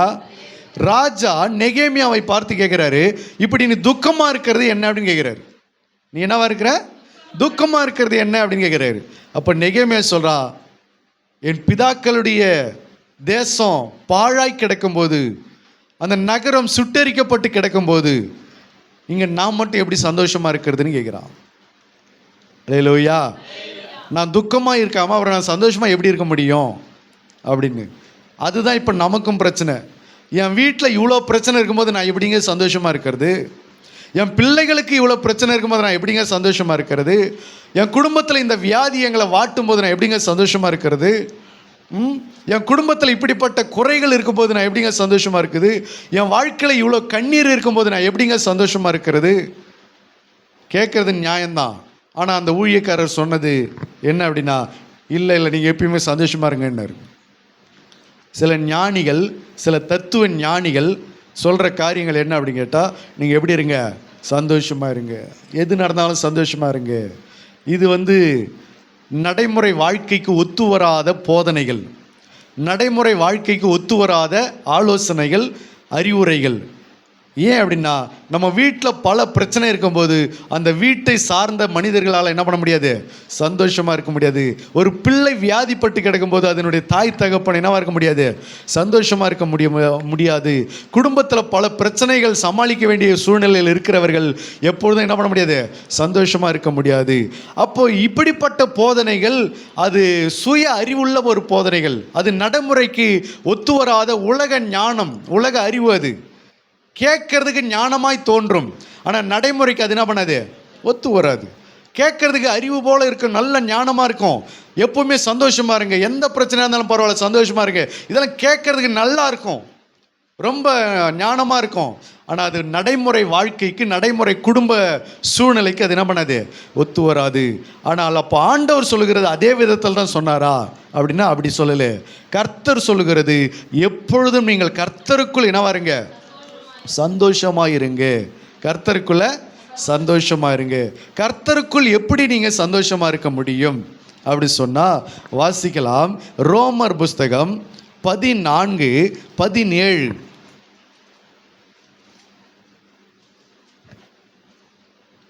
ரோமர் 14. தேவனுடைய ராஜ்யம் புசிப்பும் குடிப்பும் அல்ல, அது நீதியும் சமாதானமும் பரிசுத்த ஆவியினால் உண்டாகும் சந்தோஷமா இருக்கிறது. இதைத்தான் வேதம் சொல்கிறது. கர்த்தருக்குள் எப்பொழுது என்ன பண்ணுங்க? சந்தோஷமா இருங்க. அப்ப தேவனுடைய ராஜ்யம் என்னவா இருக்கிறது? நீதியும் சமாதானமும் பரிசுத்த ஆவியினால் உண்டாகும் சந்தோஷம். அப்போ தேவனுடைய ராஜ்யம், தேவனுக்குள் எப்படி சந்தோஷமாக இருக்கிறது அப்படின்னா, பரிசுத்த ஆவிக்குள்ளே நீங்கள் சந்தோஷப்படுவது. இந்த பரிசுத்த ஆவியானவர் நமக்குள்ளே வரும்போது அவர் நம்முடைய வாழ்க்கையில் எந்த சூழல் இருந்தாலும், எப்படிப்பட்ட கஷ்ட காலங்கள் இருந்தாலும், பரிசுத்த ஆவியானவர் அது எல்லாவற்றையும் மாற்றி நம்மை சந்தோஷப்படுத்துகிறவர். அதெல்லாம் அப்படியே இருக்கட்டும், நீ சந்தோஷமா இரு என்று சொல்லுகிறவர் அல்ல. அதை நமக்காக எல்லா கஷ்டத்தையும் மாற்றி நமக்காக யாவையும் செய்து முடித்து அதன் பிறகு நம்மை அவர் என்ன பண்ணுகிறாரு? சந்தோஷப்படுத்துகிறார். அல்லேலூயா. ஒன்றும் இல்லை, பரிசுத்த ஆவியானவர் உங்களுக்குள்ள வந்துட்டாலே உங்களுக்குள்ள ஒரு பெரிய சந்தோஷம் வரும், பெரிய மனமகிழ்ச்சி வரும். அடுத்தது அது மட்டுமல்ல, பரிசுத்த ஆவியானவர் உங்களுக்குள்ள வந்துட்டாரு அப்படி சொன்னா அடுத்தது என்ன நடக்கும் சொன்னா, ரோமர் 15:13 வாசிங்க. ரோமர் 15:13. பரிசுத்த ஆவியின் பலத்தினாலே உங்களுக்கு நம்பிக்கை பெருகும்படிக்கு நம்பிக்கையின் தேவன் விசுவாசத்தினால் உண்டாகும் எல்லாவித சந்தோஷத்தினாலும் சமாதானத்தினாலும் உங்களை நிரப்புவாராக. அல்லேலூயா. பரிசுத்த ஆவியானவர் வந்தாருன்னு சொன்னா உங்களுக்குள்ள சமாதானம் வரும், உங்களுக்குள்ள நீதி வரும், உங்களுக்குள்ள உண்மை வரும், உங்களுக்குள்ள பாவங்கள் மறைந்து போகும், உங்களுக்குள்ள பரிசுத்தம் காணப்படும். பரிசுத்த ஆவியானவர் வரும்போது இந்த நீதியின் சமாதானம் உங்களுக்குள்ள, விசுவாசத்தினால் உண்டாகும் சந்தோஷம் உங்களுக்குள்ள அது உண்டாகும். அல்லேலூயா. இதுதான் கர்த்தருக்குள் சந்தோஷமா இருப்பது. அல்லேலூயா. ஒரு மனிதன் பாவத்தை விட்டு நீதியை தேட ஆரம்பிச்சிட்டான்னா அவனுக்குள்ள சந்தோஷம் வந்துடும். பாவத்தை விட்டு பரிசுத்தமாக வாழ ஆரம்பிச்சிட்டாலே அவங்களுக்குள்ள சந்தோஷம் வந்துடும். சந்தோஷம் வந்தது மட்டுமல்ல, அடுத்தது அவங்களுக்குள்ள விசுவாசமும் வந்துடும். விசுவாசத்தினால் உண்டாகும் சந்தோஷம். ஏன் இன்னைக்கு நிறைய நேரங்களில் நமக்கு விசுவாசம் வரமாட்டேங்குதுன்னா, பரிசுத்த ஆவி இல்லாதபடினால தான் நம்ம இந்த தோல்விகளை பார்த்து பார்த்து பார்த்து பழகிட்டதுனால, கர்த்தருடைய மகத்துவங்களை பார்க்க முடியாததுனால நமக்குள்ள என்ன வரமாட்டேங்குது? விசுவாசம் வரவே மாட்டேங்குது, நம்பிக்கை வரமாட்டேங்குது. அப்போ இதெல்லாம் வந்தால் தான் நமக்கு சந்தோஷமாக இருக்கும். நம்பிக்கையிலே சந்தோஷமா இருங்கள் என்று வேதம் ரோமருக்கு எழுதின நிருபத்தில் பவுல் சொல்கிறார். அப்போ நம்பிக்கையில ஏன் நமக்கு வரமாட்டேங்குது? விசுவாசம் ஏன் வரமாட்டேங்குதுன்னா, பரிசுத்த ஆவியானவர் வராததுனால. பரிசுத்த ஆவியானவர் வந்தார்னு சொன்னால் நம்மை மாற்றுவார். தேற்றரவாளன் வரும்போது பாவத்தை குறித்தும் நீதியை குறித்தும் நியாய தீர்ப்பை குறித்தும் உலகத்தை கண்டித்து உணர்த்துவார். அப்போ பரிசுத்த ஆவியானவராகிய தேற்றரவாளன் வரும்போது நம்முடைய பாவத்தை குறித்தும் நம்முடைய நீதியை குறித்தும் அவர் என்ன செய்வார்? கண்டித்து உணர்த்துவார். பாவத்திலிருந்து நம்மளை பிரித்து எடுப்பார், பரிசுத்தமாக வாழ வைப்பார். நீ பரிசுத்தமாக வாழ ஆரம்பிச்சிட்டாலே உனக்குள்ள ஆட்டோமேட்டிக் என்ன வந்துடும்? சந்தோஷம் வரும். பாவத்துக்குள்ளே இருக்கிறதுனால இதை என்ன வரல? சந்தோஷம் வரமாட்டேங்குது, நம்பிக்கை வரமாட்டேங்குது, விசுவாசம் வரமாட்டேங்குது. அல்லேலூயா. காலேபு யோசுவா அப்புறம் இன்னும் 12 பேர் வந்தாங்க. 10 பேர் வந்தாங்க கானானை சுற்றி பார்க்கறதுக்கு. யாருக்கு விசுவாசம் இருந்துச்சு, யாருக்கு விசுவாசம் இல்லை? காலேபுக்கும் யோசுவாவுக்கும் விசுவாசம் இருந்துச்சு. மீதி 10 பேருக்கு என்ன வரல? விசுவாசம் வரல. ஏன் அப்படின்னா, உலகத்தை சுற்றுறது, உலகத்தில் சந்தோஷத்தை அனுபவித்து பார்க்கறது, உலகத்திலே சந்தோஷமாக வாழ்ந்துட்டு இப்போ சந்தோஷம் கர்த்தருடைய காரியத்தில் சந்தோஷம் வருதான்னு பார்த்தா அவங்களுக்கு நம்பிக்கை வர மாட்டேங்குது, விசுவாசம் வர மாட்டேங்குது. அவங்களுக்கு என்ன தான் வருது? அவிசுவாசம் தான் வருது. நம்மளாம் போய் கானான் என்ன பண்ண முடியாது? சுதந்திரித்து கொள்ள முடியாது. அது ரொம்ப மோசமான ஜனங்க, மோசமான ஆட்கள் அங்கே இருக்கிறாங்க, அதனால் நம்மளெல்லாம் அவங்களை ஜெயிக்க முடியாது அப்படின்றாங்க. அப்போ என்ன தான் பண்ணாலும் அவங்களுக்கு என்ன வரமாட்டேங்குது? விசுவாசம் வரமாட்டேங்குது. அப்போ பரிசுத்த ஆவியானவர் நிறைவான அவர் வந்துட்டாருன்னு சொன்னால் குறைவான நம்முடைய அவிசுவாசமும் குறைவான நம்முடைய பாவங்களும் அது எல்லாம் என்ன செய்யும்? மறைந்து போகும். அல்லேலூயா. மாறி போகும். அப்போ பரிசுத்த ஆவியினால் உண்டாகிற சந்தோஷம், நீங்கள் பரிசுத்த ஆவிக்குள்ளே நீங்கள் ஜெபம் பண்ணி பரிசுத்த ஆவியானவருக்குள்ளே நீங்கள் எப்பொழுது நீங்கள் வாசம் பண்ணி கொண்டு இருப்பீங்க என்று சொன்னால் உங்களுடைய இருதயத்தை அது என்ன செய்யும்? சந்தோஷத்தினால அது நிரப்பும். அல்லேலூயா. சங்கீதக்காரன் சொல்லுகிறான், சங்கீதம் 4:7, அவர்களுக்கு தானியமும் திராட்சரசமும் பெருகி இருக்கிற காலத்தின் சந்தோஷத்தை பார்க்கிலும் அதிக சந்தோஷத்தை என் இருதயத்தில் தைந்தீர். ஹல்லேலூயா. இந்த உலகத்தில் 2 சந்தோஷம் இருக்குது. ஒன்று கர்த்தருக்குள் சந்தோஷம், இன்னொன்று உலகத்தின் சந்தோஷம், பாவ சந்தோஷம். பாவ சந்தோஷம் என்றால் என்ன? உலகத்தில் பாவத்தில் வாழ்வது, ஜாலியாக வாழ்வது. அதை தான் மோசே என்ன பண்ணுறாரு? அதை உதறி தள்ளிட்டு வந்தார். அனித்தியமான பாவ சந்தோஷத்தை அனுபவிப்பதை பார்க்கிலும் எகிப்தியரோடு கூட துன்பத்தை அனுபவிப்பதே நல்லது என்று சொல்லி எபிரேயர் 11:25 அதை நம்ம பார்க்கலாம். உலகத்தில் இருக்கிற சந்தோஷம் என்னது? இது அனித்தியமான சந்தோஷம். என்ன சந்தோஷம் அது? அனித்தியமான சந்தோஷம். அனித்தியம்னா என்ன? நிரந்தரம் கிடையாது. சும்மா இப்படி லைட்டாக தோணும், சந்தோஷமாக இருக்கிற மாதிரி தெரியும், டக்குன்னு அது என்ன செஞ்சிடும்? சீக்கிரத்தில் மறைந்து போயிடும். அதான் நித்தியமில்லாத சந்தோஷம், அனித்தியமான சந்தோஷம், அழிந்து போகிற சந்தோஷம். ஆனால் தேவன் கொடுக்கிற சந்தோஷமோ அது நித்திய மகிழ்ச்சி, உன் தலைமேல் இருக்கும், தவிப்பும் சஞ்சலமும் உன்னை விட்டு ஓடி போகும். நித்திய மகிழ்ச்சி. தேவன் தருகிற சந்தோஷம் நித்திய மகிழ்ச்சி. எப்பவுமே அது உன் தலையில் இருக்கும், உன் இருதயத்தில் இருக்கும், உன் உள்ளத்தில் இருக்கும். அதுதான் பரிசுத்த ஆவினால் உண்டாகிற சந்தோஷம். அதைத்தான் நீங்கள் வேதம் சொல்கிறது, கர்த்தருக்குள் எப்பொழுது என்னவா இருங்க? சந்தோஷமா இருங்க. அல்லேலூயா. அப்பா வீட்டில் எப்பவுமே என்னவா இருங்க? சந்தோஷமா இருங்க. வேதத்தில் எப்பவுமே மனமகிழ்ச்சியா இருங்க. உங்களுடைய வேதம் என் மனமகிழ்ச்சியா இராது இருந்தால் என் துக்கத்தில் நான் என்ன செஞ்சிருப்பேன்? அழிந்து போயிருப்பேன் என்று சங்கீதக்காரன் சொல்லுகிறதை பார்க்கிறோம். அப்போ வேதத்தில் மனமகிழ்ச்சியாக இருக்கணும், தேவ சமூகத்தில் மனமகிழ்ச்சியாக இருக்கணும், பரிசுத்த ஆவிக்குள்ள இது எல்லாம் நீங்கள் ஆண்டவரை தேட தேட தேட உங்கள் இருதயத்தில் இந்த உலகம் தராத ஒரு சமாதானம், இந்த உலகம் தராத ஒரு சந்தோஷம் உங்கள் உள்ளத்தை அது அசைக்கும், உங்கள் உள்ளத்தை அது நிரப்பும்.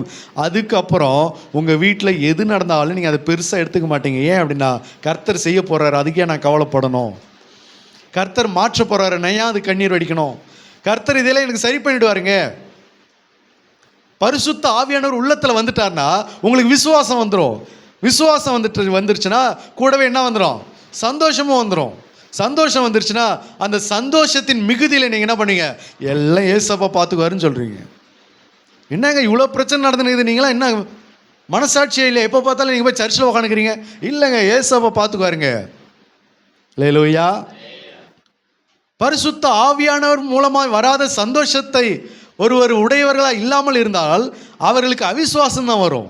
அவர்கள் நம்மளை பார்த்து சொல்லுவாங்க, என்னங்க இவ்வளோ பெரிய பிரச்சனை எப்படி சமாளிக்க போகிறீங்க, என்ன பண்ண போகிறீங்க, இதெல்லாம் நடக்குமா, இதெல்லாம் மாறுமா, இதெல்லாம் சரியாகுமா, இதெல்லாம் நீங்கள் நினச்சபடி இதெல்லாம் சரியாயிடுமா அப்படின்னு நமக்கு அவிசுவாசத்தை தூண்டுவாங்க, அவநம்பிக்கையை நமக்கு ஏற்படுத்துவாங்க. ஆனால் உள்ளத்தில் பரிசுத்த ஆவியினால் நிரப்பப்பட்ட மனுஷர்களால் அவர்களுக்கு என்ன எப்படி பதில் சொல்ல முடியும்? கர்த்தர் பார்த்துக்குவார். எல்லாத்தையும் யார் பார்த்துக்குவா? கர்த்தர் பார்த்துக்கொள்வார். எனக்காக யாவையும் செய்து முடிப்பார். ஏன் அப்படின்னா இந்த சந்தோஷம் தேவனால தான் வரும். இந்த விசுவாசம் தேவனால தான் வரும். ஏன்னா விசுவாசத்தை தேவன் தருகிறார். விசுவாசத்தை துவக்குகிறவர் தேவன். ஆகையினால உங்களுடைய விசுவாசம் மனுஷ ஞானத்தில் வராது, அது பரிசுத்த ஆவியின் பலத்தில் தான் உங்களுக்குள்ள என்ன பண்ணும்? வர செய்யும். ஆகவே தான் நீங்கள் கர்த்தருக்குள் சந்தோஷமாக இருந்தீங்கன்னா உங்களுக்கு விசுவாசத்தில் ஒரு சந்தோஷம் உண்டாகும். அல்லேலூயா. இன்னும் நம்ம டீட்டெயிலாக பார்க்கலாம் எப்படிங்க கர்த்தருக்குள்ள சந்தோஷமாக இருக்கிறது. 1 கொரிந்தியர் 13:6 வாசிக்கலாம்.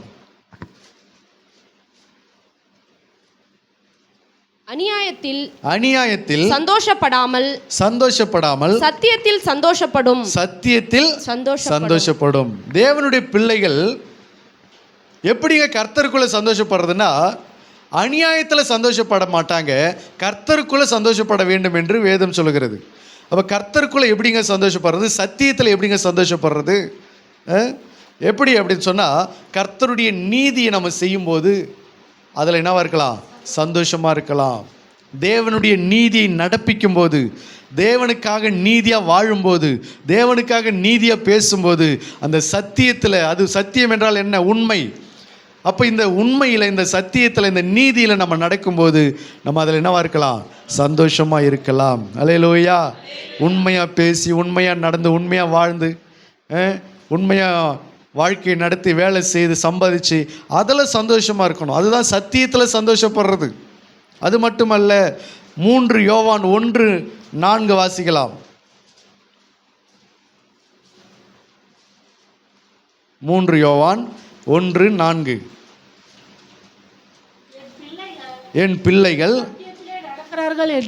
சத்தியத்திலே நடக்கிறார்கள் என்று நான் கேள்விப்படுகிற சந்தோஷத்திலும் அதிகமான சந்தோஷம் எனக்கு இல்லை. சத்தியத்தில் நடக்கிறார்கள் என்று கேள்விப்படுகிற ஒரு சந்தோஷம், சத்தியத்தில் நடக்கிற ஒரு சந்தோஷம். சத்தியத்தில் நீங்கள் நடந்து பாருங்க, உங்களை சுற்றி எவ்வளோ நடந்தாலும் நீங்கள் அசர மாட்டீங்க. அல்லேலூயா. சத்தியத்தில் நீங்கள் நடக்கிற ஆரம்பிச்சிட்டிங்கன்னா உங்களை சுற்றி எவ்வளோ பிரச்சனைகள் போய்கிட்டு இருந்தாலும் நீங்கள் எப்படி இருப்பீங்க? சந்தோஷமாக தான் இருப்பீங்க. அதனால தான் சொல்லுது, கர்த்தருக்குள் எப்போவுமே என்ன பண்ணுங்க? சந்தோஷமாக இருங்க. உலகத்தில் சந்தோஷமாக இருக்காதீங்க. உலகத்தில் சந்தோஷமாக இருந்தீங்கன்னா கொஞ்ச நாள் சந்தோஷமாக இருக்கும், அதுக்கப்புறம் எல்லா நம்பிக்கையும் அற்று போயிடும். எல்லா நம்பிக்கையும் அற்று போயிடும். எதிர்காலம் நம்மளாம் வாழ்வோமா? நமக்கெல்லாம் எதிர்காலம் இருக்குதா? நம்மளாம் நிலை நிற்போமா? நம்மளாம் குடும்பம் நடத்துவோமா? நம்மளாம் எதிர்காலத்தில் நல்லா இருப்போமா அப்படின்ற எந்த நம்பிக்கையுமே வராது. எல்லாமே அந்த நம்பிக்கை அற்று போயிடும். பாவத்தில் வாழும்போது ஆரம்பம் சந்தோஷமாக இருக்கும், அதுக்கப்புறம் எல்லாமே நம்பிக்கை அற்ற போன ஒரு வாழ்க்கையில் தான் வாழ்ந்து கொண்டு இருப்பாங்க.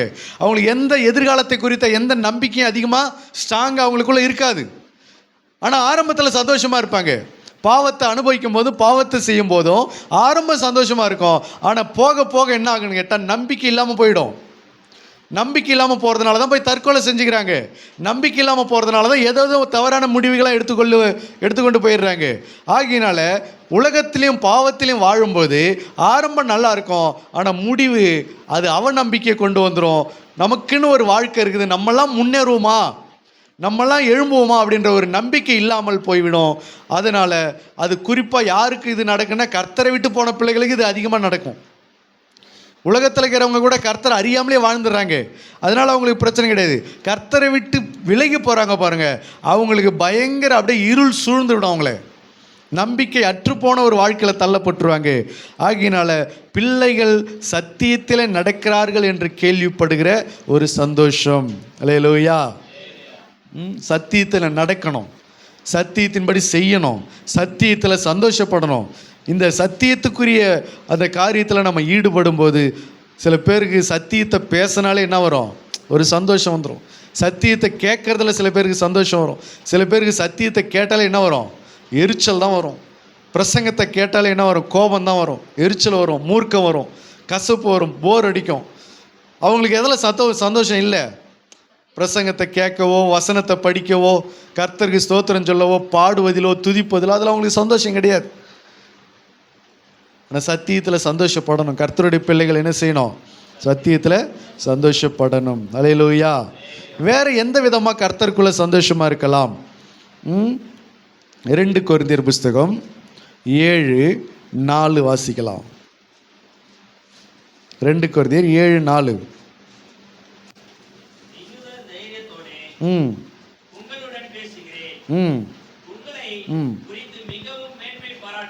2 கொரிந்தியர் 7:4 வாசிங்க, முழுசா வாசிங்க. மிகுந்த தைரியத்தோடே உங்களுடன் பேசுகிறேன், உங்களை குறித்து மிகவும் மேன்மை பாராட்டுகிறேன். ஆறுதலால் நிறைந்திருக்கிறேன். எங்களுக்கு உண்டான சகல உபத்திரவத்திலும் பரிபூர்ண சந்தோஷமா இருக்கிறேன். அல்லேலூயா. அடுத்தது சொல்றாரு பவுல், எங்களுக்கு உண்டான உபத்திரவத்தில் நாங்கள் எப்படி இருக்கிறோம்? பரிபூர்ண சந்தோஷமா இருக்கிறேன். கர்த்தருடைய பிள்ளைகளுக்கு உபத்திரவமே வந்தாலும் அதில் அவங்க எப்படி இருப்பாங்க? சந்தோஷமா இருப்பாங்க. கர்த்தருடைய பிள்ளைகளுக்கு உபத்திரவமே வராதுன்னு இல்லை, உபத்திரம் வரும், ஆனாலும் அவங்க எப்படி இருப்பாங்க? சந்தோஷமாக தான் இருப்பாங்க. ஏன்? அவங்களுக்கு விசுவாசம் இருக்குது, அவங்களுக்கு நம்பிக்கை இருக்குது. கர்த்தர் பார்த்துக்குவார், கர்த்தர் செய்வார், கர்த்தர் நன்மை செய்வார், கர்த்தர் இந்த சூழ்நிலையை மாற்றுவார், கர்த்தர் இந்த வியாதியை சரிப்படுத்துவார், கர்த்தர் இந்த தீமையை நன்மையாக முடிய பண்ணுவார் அப்படின்ற சந்தோஷம் அவங்களுக்கு இருக்கிறது. அதனால தான் உபத்திரம் வந்தாலும் கூட அவர் உபத்திரவத்தில் நாங்கள் மிகுந்த சந்தோஷப்படுகிறேன். அது மட்டுமல்ல, நீ உபத்திரவப்படுகிற அப்படின்னு சொன்னால் அந்த உபத்திரவம் கர்த்தருக்காக உபத்திரவப்பட்டா உனக்கு அது நிச்சயமாக அது சந்தோஷத்தை கொடுக்கும். உலகத்துக்காக நீ உபத்திரவத்தை அனுபவிச்சனா, பாவத்தை செஞ்சு உபத்திரவத்தை அனுபவிச்சனா அது உனக்கு வேதனை தான் கொடுக்கும், சந்தோஷத்தை கொடுக்காது. அல்லேலூயா. நீங்கள் அனுபவிக்கிற பாடு கர்த்தருக்காக அனுபவிக்கிறீங்களா, உலகத்துக்காக அனுபவிக்கிறீங்களா? பாவத்தை செய்து பாடு அனுபவிச்சோம்னா அது நமக்கு சந்தோஷத்தை கொடுக்காது. ஆனால் கர்த்தருக்காக ஒரு பாடு அனுபவிச்சு பாருங்களேன், அது ஒரு சந்தோஷத்தை கொடுக்கும், அது ஒரு நிம்மதியை கொடுக்கும். ஏன் அப்படின்னா, இந்த உபத்திரவம் நான் சும்மா படலை, என் கர்த்தருக்காக நான் பட்டிருக்கிறேன். இதுக்கு நிச்சயமாக பலன் உண்டு. என்னது? இது எனக்கு பலன் உண்டு. நான் வேலைக்கு போகிற காலத்தில் எங்கே போய் வேலை செஞ்சாலும் எனக்கு திருப்தியே இருக்காது, திருப்தி இருக்காது. வேலை செஞ்சால் சம்பளம் கொடுப்பாங்க, காசு கொடுப்பாங்க, வேலையும் செய்வேன், வருமானமும் வந்துச்சு, ஆனால் அது எனக்கு திருப்தியை தரல, சந்தோஷத்தை தரல. ஏன் அப்படின்னா, சில வேலைகள் சில கஷ்டமாக இருக்கும், ரொம்ப கஷ்டமாக இருக்கும். சில வேலைகள் ரொம்ப கடினமாக இருக்கும். அந்த இடத்துல தொங்கிக்கிட்டுலாம் வேலை செஞ்சுருக்கிறேன். அங்கேருந்து விழுந்தா ரவை கூட தப்பாது, அந்த மாதிரி இடத்துலலாம் தொங்கிக்கிட்டு வேலை செஞ்சுருக்கிறேன். அப்படிப்பட்ட ஒரு சூழ்நிலையில் அப்போ நான் யோசித்து பார்ப்பேன், இவ்வளோ கஷ்டப்பட்டு செய்கிறோமே, இதில் நமக்கு பலன் வருமா, பணம் மட்டும் வருமா? சொல்லுங்கள். கஷ்டப்பட்டு வேலை செஞ்சால் பணம் மட்டும்தான் வரும், அதுக்கு என்ன கிடையாது? பலன் கிடையாது.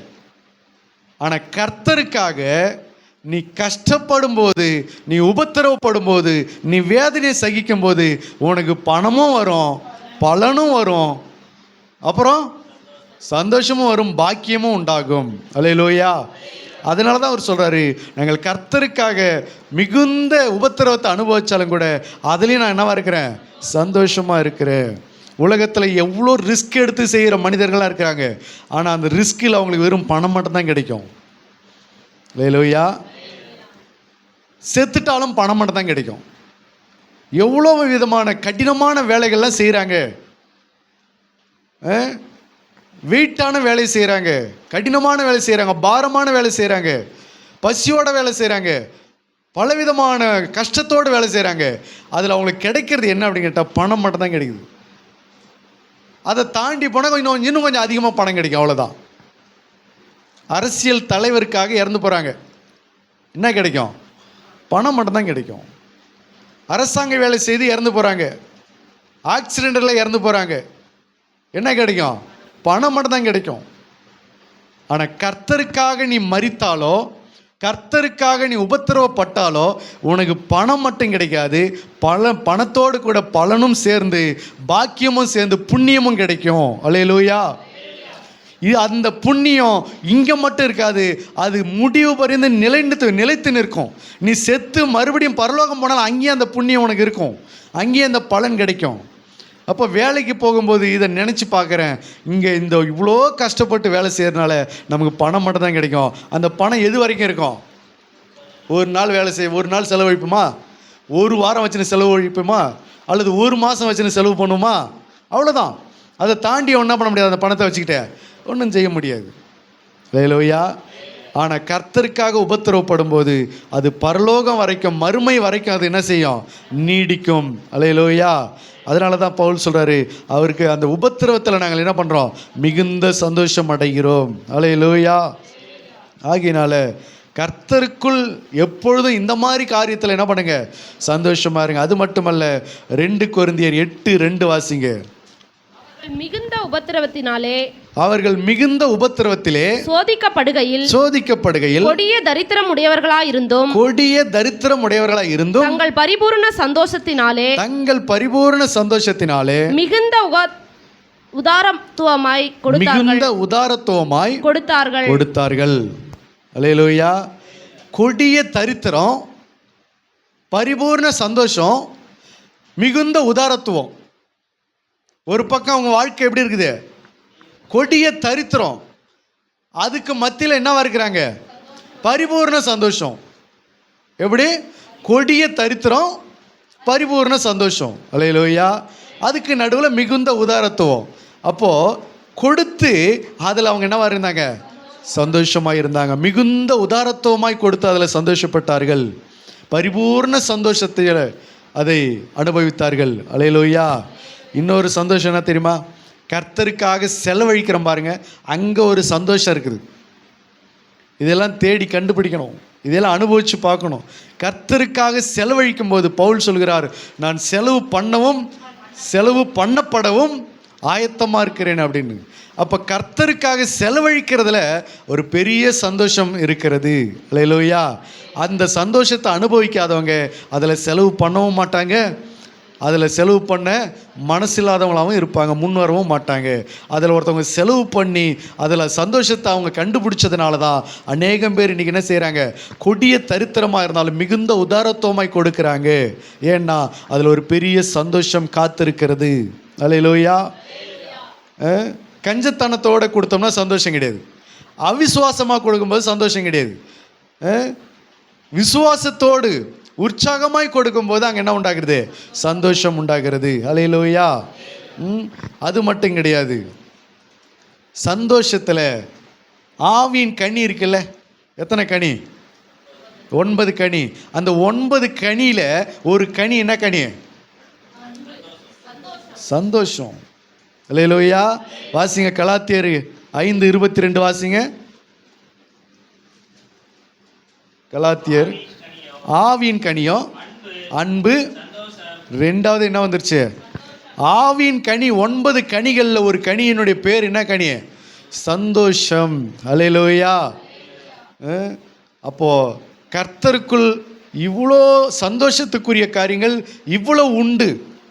அந்த சந்தோஷத்தை நீங்கள் என்ன செய்யணும்? அனுபவிக்கணும். அது மட்டுமல்ல, கர்த்தருக்குள் இன்னொரு சந்தோஷம் இருக்கிறது. அதை யார்கிட்ட கேட்டு தெரிஞ்சுக்கலாம்? அண்ணாள் கிட்ட கேட்டால் தெரியும். யார்கிட்ட? 1 சாமுவேல் 2:1 வாசிங்க. அது அவங்க சொல்கிறாங்க பாருங்கள் விபரமா. 1 சாமுவேல் 2:1. அப்பொழுது அன்னாள் ஜெபம் பண்ணி என் இருதயம் கர்த்தருக்குள் களி கூறுகிறது. என் கொம்பு கர்த்தருக்குள் உயர்ந்திருக்கிறது.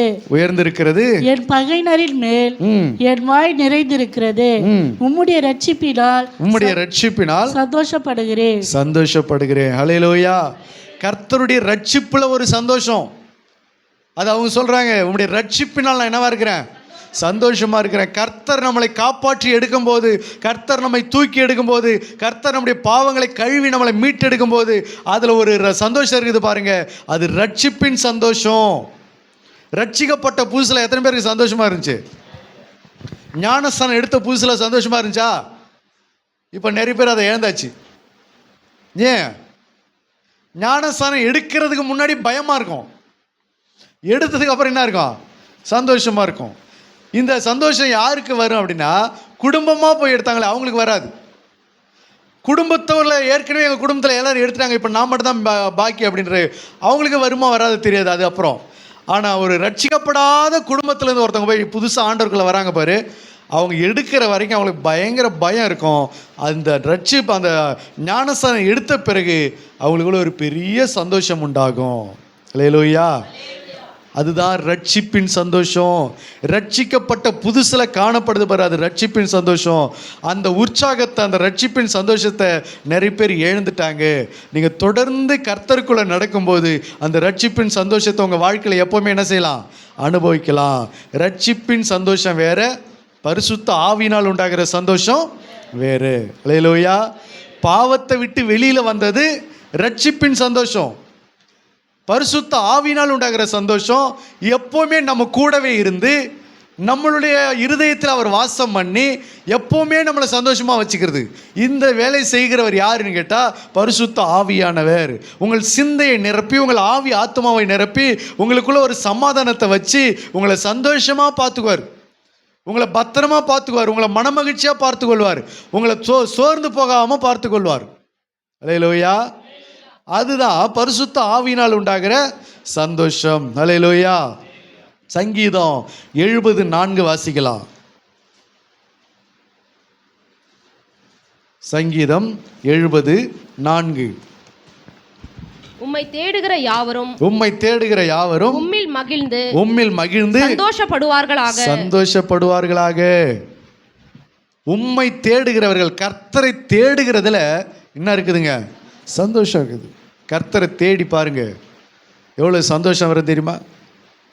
கர்த்தரை தேட தேட தேட தேட எவ்வளோ சந்தோஷம் உண்டாகும் தெரியுமா? உனக்கு சந்தோஷம் உண்டாகலையா? அப்போ நீ சரியாக தேடலைன்னு அர்த்தம். வேதம் பொய்யாகாது, பொய் சொல்லாது. கர்த்தரை தேடுங்கள், என்ன உண்டாகிறது? சந்தோஷம் உண்டாகிறது. மறுபடியும் அந்த வசனத்தை வாசிங்க. உம்மை தேடுகிற யாவரும், உம்மை தேடுகிற யாவரும் உம்மில் மகிழ்ந்து, உம்மில் மகிழ்ந்து சந்தோஷப்படுவார்களாக. சந்தோஷப்படுவாங்க. கர்த்தரை தேடுகிறவங்க அவருக்குள்ள மகிழ்ந்து சந்தோஷப்படுவாங்க. அது வேத வசனம், கர்த்தர் சொன்ன வார்த்தை அது. அப்போ கண்டிப்பாக கர்த்தரை தேடுகிறதுல என்ன இருக்குது? அதனால தான் நிறைய பேர் என்ன யாரை தேடுறாங்க? கர்த்தரை தேடுறாங்க. அநேக விசுவாசி பிள்ளைகள் கர்த்தரை தேடி பல மைல்கள் போகிறாங்க, பல பஸ் ஏறி போகிறாங்க, பல ஆயிரம் செலவு பண்ணி நடக்கிறாங்க, பல பிரயாசப்பட்டு கர்த்தரை தேடுறாங்க. ஏன்னா அதில் அவங்களுக்கு என்ன இருக்கிறது? சந்தோஷம் இருக்கிறது. அல்லேலூயா. கர்த்தரை தேடாதவங்களுக்கு அதில் அவங்களுக்கு சந்தோஷம் பார்க்க முடியாது. அப்போ உலகத்தில் ஒரு சந்தோஷம் இருக்குது, பாவ சந்தோஷம். அந்த சந்தோஷத்தில் ஓப்பனியும் பிணைகாசு என்ன பண்ணாங்க? நல்லா வாழ்ந்தாங்க. அந்த சந்தோஷத்தில் நல்லா வாழ்ந்தாங்க. திடீர்னு அவங்களுக்கு ஒரு பிரச்சனை வந்த உடனே பெட்டியை தூக்கிட்டாங்க. வாழ்ந்தது, அனுபவித்தது, கொண்டாடினது, சந்தோஷப்பட்டது எல்லாம் பாவத்துக்குள்ள. ஆனால் பிரச்சனை வந்தபோது எதை எடுத்துக்கிட்டாங்க? உடன்படிக்கை பெட்டி எடுத்துக்கிட்டாங்க. அப்போ அவங்க வாழ்க்கையில் என்ன ஆச்சுன்னு கேட்டால், அது மரணத்தை கொண்டு வந்தது, அது சாபத்தை கொண்டு வந்தது, பின்னடைவை கொண்டு வந்தது, தோல்வியை கொண்டு வந்தது. காரணம் என்ன அப்படின்னா, இன்றைக்கி நிறைய பேர் உலகத்தில் சந்தோஷமாக இருந்துட்டு பிரச்சனை வரும்போது என்ன பண்ணிடுறாங்க? பெட்டியை தூக்கி கொள்கிறாங்க. அனுபவிக்கிற சந்தோஷம் உலகத்தில், பிரச்சனை வரும்போது கர்த்தருக்குள்ள சந்தோஷத்தை தேடுறதுக்கு பெட்டி எடுத்துக்கொள்கிறாங்க. அப்படி கிடையாது. நீ கர்த்தருக்குள்ள சந்தோஷமாக இருந்து பிரச்சனை வரும்போது கர்த்தரை தேடு. நீ கர்த்தரை தேடும்போது உனக்கு என்ன உண்டாகும்? சந்தோஷம் உண்டாகும். ஆகியனால சிநேகிதர் கூட சந்தோஷமாக இருக்க போறியா? தகப்பன் வீட்டில் சந்தோஷமாக இருக்க போறியா? யார் கூட சந்தோஷமாக இருக்கணும்? தகப்பன் வீட்டில் தான் சந்தோஷமாக இருக்கணுமே தவிர உலகத்தில் என்ன பண்ணக்கூடாது? சந்தோஷமாக இருக்க அதிகமாக விரும்பக்கூடாது. அல்லேலூயா.